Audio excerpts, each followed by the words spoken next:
Lundi 28 octobre 2024, bonsoir à tous et merci de suivre le Flash Information sur RTI 2. Situé dans la commune d'Abobo avec un effectif de 1500 élèves, le groupe scolaire Habitat est composé de 6 écoles primaires et un préscolaire. Cet établissement est confronté à des difficultés qui freinent le bon déroulement des cours.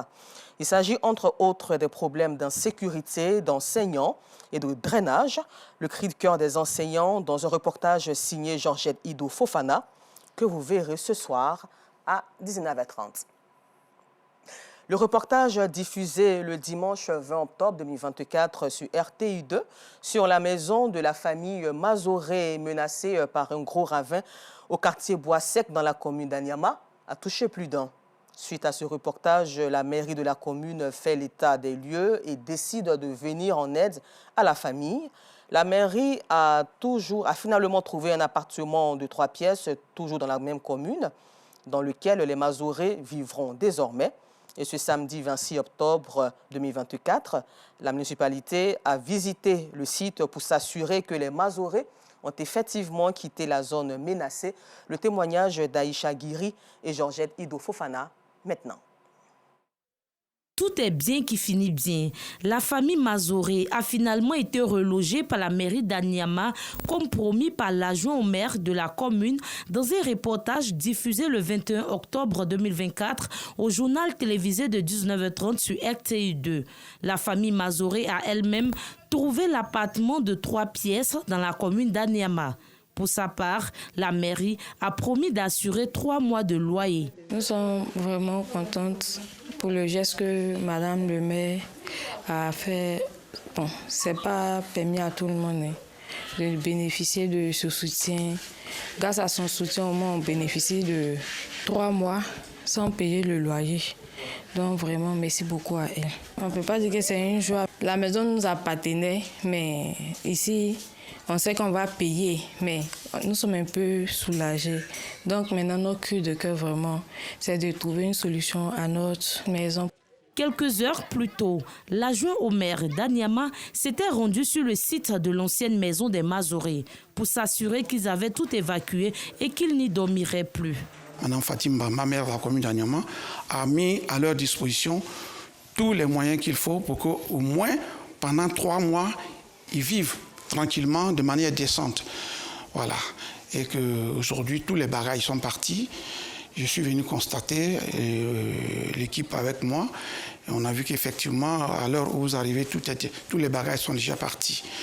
Et donc, on rend grâce à Dieu, parce que jusqu'à présent, il n'y a pas eu de perte en vie humaine. C'est ce que nous avons évité. Et encore hier soir, Madame le maire a demandé qu'aujourd'hui, qu'on fasse tout pour que la famille ne dorme pas ici.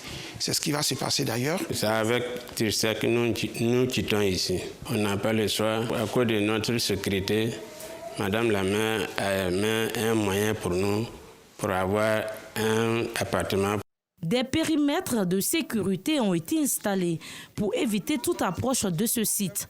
L'adjoint au maire d'Anyama a laissé des instructions à ce ferronnier dont l'atelier se trouve dans les environs, afin d'éviter le pire. Vous qui travaillez à côté, soyez vigilants. N'acceptez pas que ni les tricycles, ni les taxis, ni les personnes n'accèdent à ce périmètre. Ce geste de solidarité de la mairie d'Anyama permettra à la famille Mazoré de vivre dans un nouvel appartement en toute quiétude. Et toujours en Côte d'Ivoire, dans la filière bétail, en dehors des jours de fête, la viande de bœuf est très prisée. Et ce produit de forte consommation occupe une place de choix dans le budget du panier des ménagères ivoiriens, souvent jugé trop élevé. Pendant que d'autres se plaignent du prix du kilogramme de la viande de bœuf, les bouchers, eux, essaient de se justifier. Le constat de notre équipe de reportage composée de non-sangarés et giltoniens dans la commune de Yopougon, à voir ce soir. En de nos frontières, des djihadistes de Boko Haram ont mené une attaque d'envergure ce dimanche 27 octobre au soir contre une base avancée de l'armée tchadienne dans la région du lac Tchad, au sud-ouest du pays. Au moins une quarantaine de soldats tchadiens ont été tués dans cette zone proche de la frontière du Nigeria, selon un communiqué de la présidence tchadienne. Et cette dernière annonce un déplacement ce lundi 28 octobre du président Mahamat Idriss Déby Itno sur place pour soutenir les familles des victimes. Et puis terminons ce flash d'information au Maroc où Emmanuel Macron a entamé ce lundi 28 octobre à Rabat une visite d'État de 3 jours. Le président français sera accompagné de son épouse et d'une importante délégation économique, culturelle, sportive, mais aussi de plusieurs membres du gouvernement.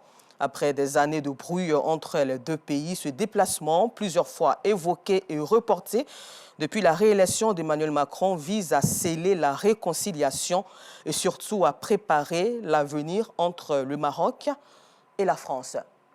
Voilà, c'est tout pour l'instant. Je vous donne rendez-vous à 19h30, toujours sur RTI2, mais cette fois-ci pour le temps d'information complet.